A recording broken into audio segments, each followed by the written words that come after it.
Maimbuntag no mga Birada FM 87.9 diri sa lungsod sa Uson.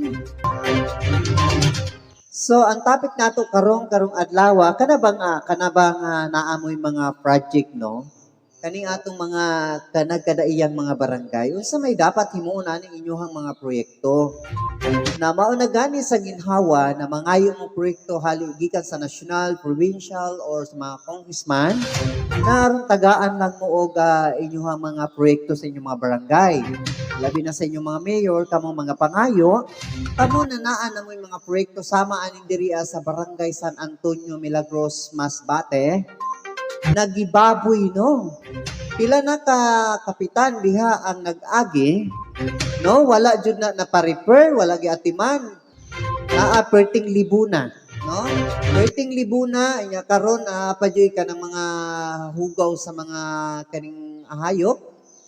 Usahay gani nakabalita ta na ultimo kuno gani kanding tuwa nagisulod or karabaw dito gisulod sa kanang building, no?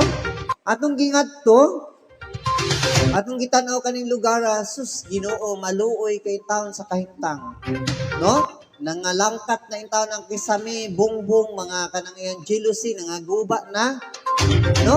Mao gani sa paningkamot na kamong matagaan ng mga proyekto alang sa kaayuhan sa inyong barangay o labi na sa inyong pumuluyo, diyan sa manininyo, diyan sa barangay San Antonio, no? O pila na kakapitan ang nag-agi diha kana ba gina-refer ginaayo ba na ninyo? So karon ang kapitan naman diha si Kapitan Dalano naman unsa kay himuon ani niyang aksyon. Ayaw intaw ninyo pabayi ang kanang hinatag sa gobyerno na kana siya maunay dapat inyuhang iminti, no? Ang kanang kalahi aanay counterpart ang barangay. Nga anong dili man atimanon. Anugon kaayo ang kwarta sa katawhan o ang kwarta sa gobyerno na gikan po na sa katawan sa ato ang mga tax, no? Anong dili man atimanon, no? Kung ipanawagan ako diha ang si Barangay Captain Dalanon, hopefully na maayos na, no? O karon pa man na nakalingkod pero ang nag-aging mga kapitan, asa naman ang budget para sa repair? Matod pa gani sa akong istorya kana daw nga lugar kana sa Purok Trangkahan naanay ka nang ginatawag na ginatanuman na og mga mahogani or mga kahoy aron na dili pud kasi masyado init kay bantaang man na dihan lugar, no? So nganong tugwayan man, no? O ang naka-assign diha nakagawad unsa may gihimo? No, unsa may gihimo sa naka-assign diha nakagawad nganong wa man na ma-repair? No, nganong dili man na ayuhon na para man na sa katawhan. Sao na lang kung magbagyo-bagyo, mamanay dapat na evacuation center, mamanay ginahimong bakwitan. Na karon naunsa may nahitabuan na. No, angayan ba na? Tama ba na? So si Kapitana diha, o Kapitan diha sa Kapitan Dalanon. Oh. Hinaot na ma-action ni. So mga taga Kalahi diha.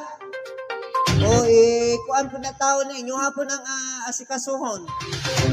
No, inyo hapon ang susihon kung ang inyong magipanghatag na proyekto maayo ba? Naunsa naman in tao ninyong kahintang diha sa Barangay San Antonio? Pasumban lang kay dili kayo mo dayon mabisita sa mga ato ang mga kinaukulan. Inyuhan ang isubasta o inyuhan na nang i-abandon diha inyong kuan. O subi wala man nag-i-abandon kay naa man na diha, no? Pero makita jud nato nag-i-abandon kay pertinang guba-guba, walay ayo, walay mga materials, walay mga unsa pa diha mga kagamitan na kana makita nato na ginagamit. So si Kapitan diha no sa Barangay San Antonio hinaot unta na inyo ning matarong maayo, no, kay para lang mapakinabangan. No, dili maayo na inana na inyong himuon, no, na kanang inyong pabayan, no, na usan na siya ka